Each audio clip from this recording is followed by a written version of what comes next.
اولاد کے معاملے میں پیرنٹس کا یہی پرابلم ہے، جس سٹیج پر انہیں خاص ماڈل میں ڈالنا چاہیے، جس سٹیج پہ انہیں تربیت کرنی چاہیے، جس سٹیج پہ انہیں جائز ناجائز کا فرق سکھانا چاہیے، اور تربیت سے ان کی پرورش صحیح نیک پرورش سے انہیں ایک رخ پر لگانا چاہیے، وہ سٹیج ہم گزار دیتے ہیں صرف لاڈ اور پیار میں اور بے پرواہی میں،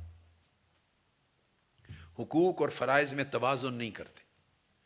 جب وہ سٹیج گزر جاتی ہے، یہ بالکل آپ کو مثال بڑی آسانی سے سمجھ میں آ جائے گی، وہی بچے بچیاں جب اس سٹیج سے گزر کے وہ 11-12 سال کی ایج تک جب پہنچتے ہیں تو پھر بڑا ڈیفیکلٹ ہو جاتا ہے، ان کی عادات بن جاتی ہیں، وہ اب خاطر سے بھی گزر گئے ہیں۔ یہ میں الفاظ ایسے ہی آپ کو سمجھانے کے لیے استعمال کر رہا ہوں، اپلیکیشن اس کی ٹیکنیکلی صحیح نہیں ہے۔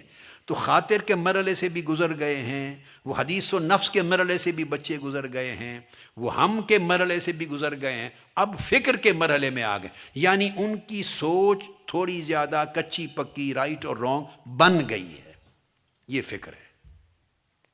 اب آپ ان کو روکتے ہیں تو وہ ناپسند کرتے ہیں، ریئیکٹ کرتے ہیں۔ بچے they start understanding, they understand کرتے ہیں، اور پھر ان کی ڈیزائر ڈیولپ ہو جاتی ہے، میں نے یہ کرنا ہے۔ اس سے پہلے ایک سٹیج تھی جب ڈیزائر ڈیولپ نہیں ہوئی تھی، تھاٹ تھی، ماں روک لیتی ہے، باپ روک لیتا ہے اس کو، بھئی یہ غلط تھاٹ ہے، وہ ریسیپٹیو زیادہ تھے، اس وقت جو ٹائم تھا وہ گزر جاتا ہے، پرواہ نہیں کرتا۔ اس لیے آپ کو پتہ نہیں یہ باتیں یاد ہیں یا نہیں، مگر آپ کے والدین کو یاد ہوں گی، اور جو سینئرز بیٹھے ہیں ان کو تو خوب یاد ہوگی کہ میں ہمیشہ 80s کے وقت میں کہتا تھا، 90s کے زمانے میں کہتا تھا کہ بچے جب انگلیاں پکڑ کے چلنے والے ہیں اس وقت انہیں لایا کرو یہاں، یاد ہے؟ اس سٹیج پر انہیں اپنی راہ پر چلایا کرو، ان کا خیال کرو، ان کا خیال کرو، ان کا خیال کرو، ان کی پرورش اس رخ پر کرو۔ جب 10 سال وہ کراس کر جائیں گے، 11-12 سال کی عمر کو پہنچیں گے، تو اس وقت سمجھیں وہ صاحب فکر ہو جاتے ہیں، کچی فکر ہے یا پکی، صحیح ہے یا غلط، یہ اس کویسچن نہیں ہے، ان کی فکر بن گئی۔ اب کچی پکی تو دوسرا دیکھنے والا کہے گا نا، بھئی یہ بچہ ہے، اس کو کیا پتا، اس کی فکر ابھی کچی ہے، ذہن کچا ہے، وہ تو دیکھنے والا کہے گا نا کچا، مگر اس سے بھی پوچھیں وہ مانتا ہے میں کچا ہوں؟ اس کو سمجھ ہی نہیں ہے ابھی کچے پکے کے فرق کی، اس کی فکر بن گئی ہے، ڈیزائر آ گئی ہے، میں نے یہ کرنا ہے، یہ نہیں کرنا، ادھر جانا ہے، میں نے نہیں جانا۔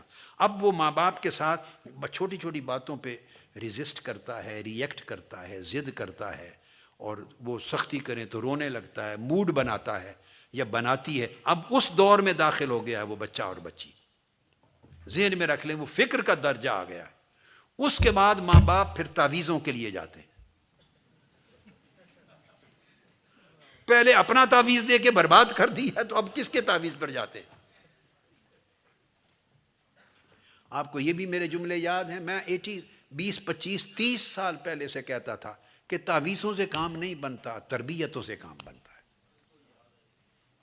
کیا تعویذ؟ پھر جاتے ہیں جی پریشان کرتے ہیں، بچہ بچی بہت پریشان کرتے ہیں، کہنا نہیں مانتے۔ آپ نے اللہ کا کہنا نہیں مانا تو وہ آپ کا کہنا کیوں مانے؟ آپ نے اللہ رسول کا کہنا نہیں مانا، آپ کا ایک فرض تھا بچوں کی دیکھ بھال میں، قُوْا أَنفُسَكُمْ وَأَهْلِيكُمْ نَارًا، اپنے آپ کو اور اپنے اہل و عیال کو، بیوی بچوں کو دوزخ سے بچاؤ، اللہ کا حکم تھا، آپ نے نہیں مانا، اب وہ بچے آپ کا حکم کیسے مانے؟ مجھے یاد ہے ہماری اپنی ریلیٹیو ایک خاتون ہوتی تھی جنگ میں، وہ میرے پاس ہر وقت شکایت لاتی تھی اپنے بیٹے کی، یعنی میرے ننیال کی طرف سے ایک ریلیٹیو تھی، خاتون تھی، تو اپنے بیٹے کی شکایت لاتی تھی ہر وقت، میرا کہنا نہیں مانتا، پنجابی میں وہ کہتی تھی، اب میں تو دہرا نہیں سکتا وہ لفظ ہیں، مجھے برا بھلا کہتا ہے، سخت بولتا ہے، اونچا بولتا ہے، میرے سے یہ کہتا ہے، یہ کہتا ہے۔ میں سنتا تھا تو وہ جس پنجابی زبان میں وہ خاتون کہتی تھی، میں اسی پنجابی زبان میں جواب دیتا تھا۔ میں نے کہا بی بی تو وہ صحیح کرتا ہے۔ کہتے کیسے صحیح کرتا ہے؟ میں نے کہا آپ نے سکھایا ہی یہ ہے اس کو، جس تعلیم نے اسے یہ سکھانا تھا کہ ماں باپ کے آگے اونچا بولنا، یوں کرنا، یہ کہنا جائز نہیں، وہ تعلیم دی ہی نہیں ہے آپ نے اس کو، وہ تو دین نے بتانا تھا۔ تو دین تو ایک دن بھی نہیں پڑھایا آپ نے، رغبت ہی نہیں دلائی، تو اب وہ پھر اب شکایت کس چیز کی کرتے ہیں؟ جو کرتا ہے وہ وہی کچھ کرتا ہے جو آپ نے سکھایا ہے۔ اب اس عمر میں کسی کو یہ بات کیا سمجھ میں آئے گی؟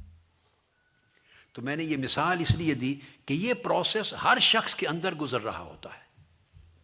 جو پروسیس آپ نے اولاد کا میں نے مثال دی نا، ہر شخص اس پروسیس میں سے ہمہ وقت گزرتا ہے، اندر ہی اندر گزرتا ہے۔ یعنی وہ اس کے اندر بچے کی طرح ایک خاطر جنم لیتی ہے، بچے کی طرح۔ آپ بچے کو عادت ڈال دیں، اس کو ویجیٹیرین بنا دیں، بچپن میں لاڈ پیار وہ کرے، میں نے نہیں کھانا گوشت، نہیں کھانا چکن، نہیں کھانا، اچھا ٹھیک ہے تو کوئی نہیں، میں دودھ ہی دے دیتی ہوں، میں آپ کو ویجیٹیبلز دے دیتی ہوں، جو مانگے وہ دیتے چلے جائیں۔ وہ بڑا ہو جائے گا بچہ، اس نے کبھی زندگی پر گوشت کو چکھنا ہی نہیں، آپ نے اس کی عادت ڈیولپ کر دی نا۔ اب اس کے کیا نقصانات ہوتے ہیں کیا نہیں ہوتے وہ ایک الگ چیپٹر ہے۔